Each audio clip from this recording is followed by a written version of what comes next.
Welcome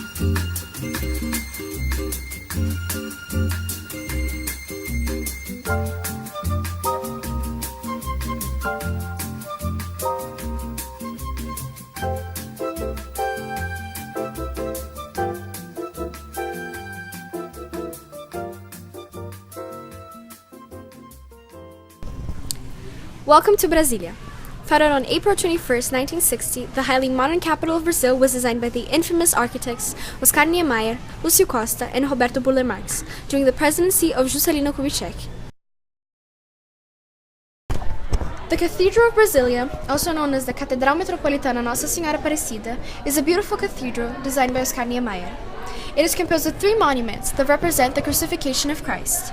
The church is the crown of thorns, the bells are the glass of wine, and the baptistry is the bread. The Three Powers Plaza, also known as Praça dos Três Poderes, got its name from the fact that all 3 buildings representing the 3 powers are there. The Palácio do Planalto represents the executive branch, the Congresso Nacional represents the legislative branch, and the STF represents the judiciary branch.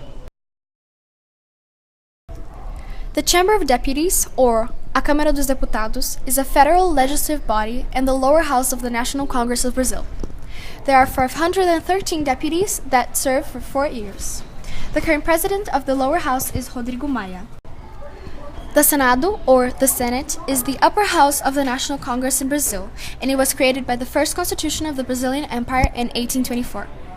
Currently, there are 81 senators, 3 from each of the 26 states, and 3 senators from the federal district, and the current president of the Senate is Eunício Oliveira. The STF, or the Supremo Tribunal Federal, is the Supreme Court of Brazil and the judiciary body of the Brazilian government. It is the highest court law in Brazil for constitutional issues.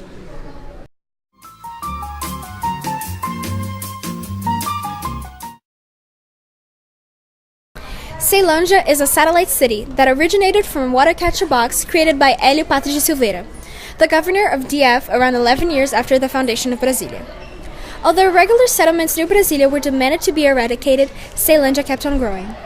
The area is the second biggest favela in Brazil and a place in which poor citizens struggle to survive from social inequality and poverty. The organization Atitude is a non-profitable social institution, idealized and generated by young inhabitants of the satellite city Ceilândia. The organization uses art as a tool of social transformation to bring forth social equality. They offer workshops on street dancing, DJing, rapping, and graffiti drawing. Faz rap gospel, rap cristão, e você entrou nesse mundo de rap cristão há 1 ano, mas você faz rap há 15 anos. Como é que começou a sua formação em rap? Foi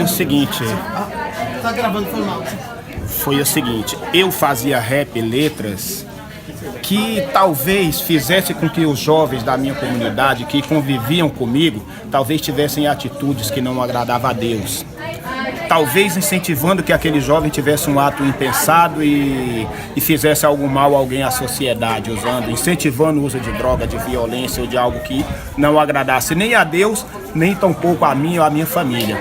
Hoje, por ser pai de família, como eu relato, eu tenho um filho de 14 anos que me acompanha e tenho uma filha de 5 anos. E eu não queria que os meus filhos passassem por coisas que eu via acontecer, com jovens que eu via acontecer. Aí eu falei, eu preciso fazer algo para mudar. Eu preciso mudar a história da minha comunidade, dos meus vizinhos, dos filhos de amigos que convivem comigo.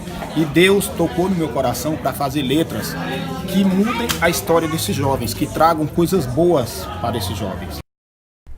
The Rede Sustentabilidade is a Brazilian political party founded in 2013 by Marina Silva, focused, as the name suggests, on all kinds of sustainability, social, economic, and environmental.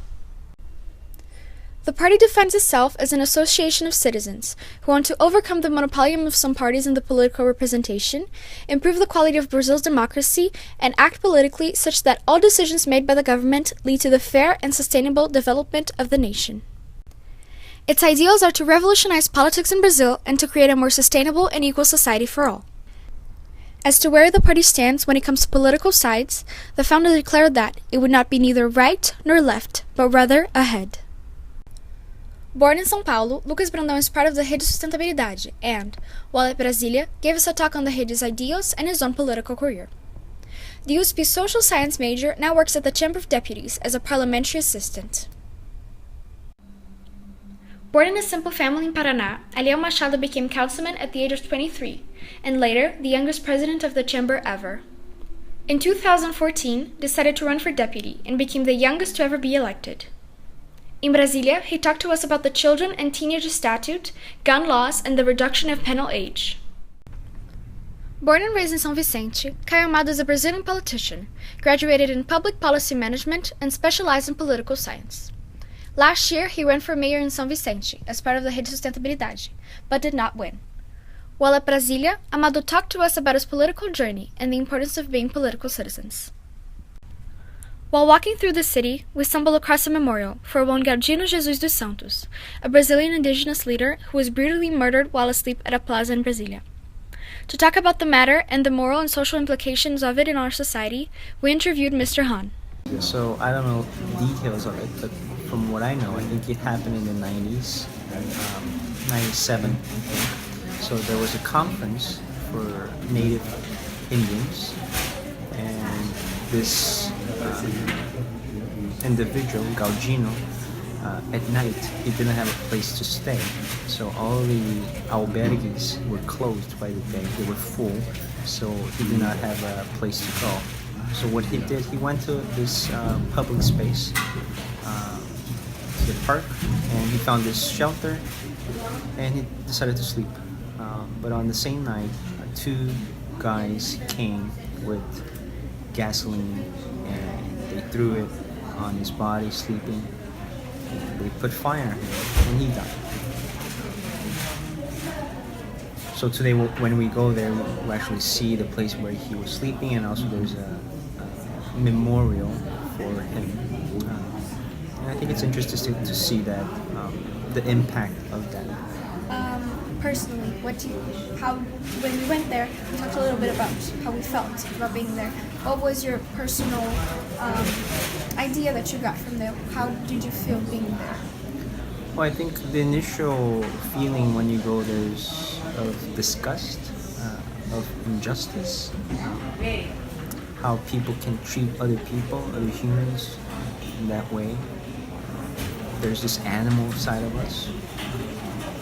Of course, we can talk about their motivations, why they did that, but I think that's beyond the case. I think when we look at it, it's just inhumane what they did. And I think it was interesting when we went there, when we were walking away from the park, if you notice, the name of the park is called Parque do Compromisso, right? So commitment park. And I think it's interesting. In what sense does that reflect commitment? And between whom, right? So it's a commitment between the government to the people to others. So I think it's a good reflection. During our stay in Brasilia, we met with Marcos Wurtmet, the regional administrator for Lago Norte. Formed in political science with a master's in human rights, he's one of the founders of the Partido Rede and manager of the Viveiro Comunitário do Lago Norte. The Viveiro Comunitário do Lago Norte is the result of many partnerships between the regional administration of the Lago Norte with the Secretary of the Environment, the Rural Technical Assistance, the Extension Enterprise, and the non-governmental organizations of the region. This non-profit organization plants roughly around 40,000 seedlings per year for the reforestation of nearby areas. It is an educational center as well as a public area in which people can take whatever seedling they wish to as long as they take care of it.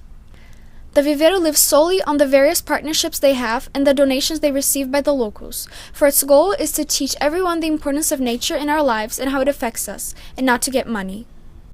After seeing the beautiful work done by Marcos in Lago Norte, we took the bus and went to the rural zone of Brasilia, where the small producers that bring around 70% of the food we eat to our table live. One of these producers is Dona Fatima, a 6-year-old lady that lived most of her life in the city, but 10 years ago decided to move and start a plantation in the countryside.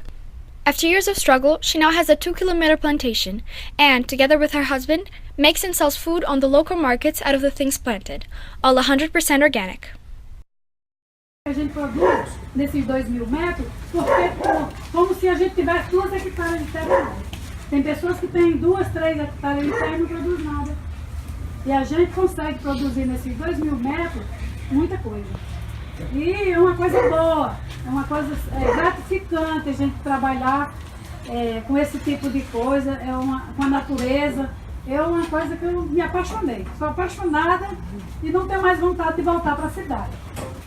Dona Fátima, o que a senhora produz aqui na propriedade? Olha, aqui eu produzo banana, jaca, manga, acerola, até coco tem nesse pedacinho. Hortaliça, eu produzo espinafre, couve, bloco, acégua, rúcula, cheiro verde, que é campeão de venda. After just 3 short days in Brasilia, we learned much more than we could have ever expected. Not only did we get to visit the beautiful and rich capital of our country, but we were also able to meet Ceilândia and the difficult reality its inhabitants live in. We didn't only learn about the economical and social aspects of Brazil, but also about the environment and how we, as teenagers, can make a change. Inspired by Fátima, Marcos, Grupo Atitude, and the Partido Rede, we come home with hopes of both helping and revolutionizing our community. Eu pelo menos mereço o direito de ter alguém com quem eu possa me confessar.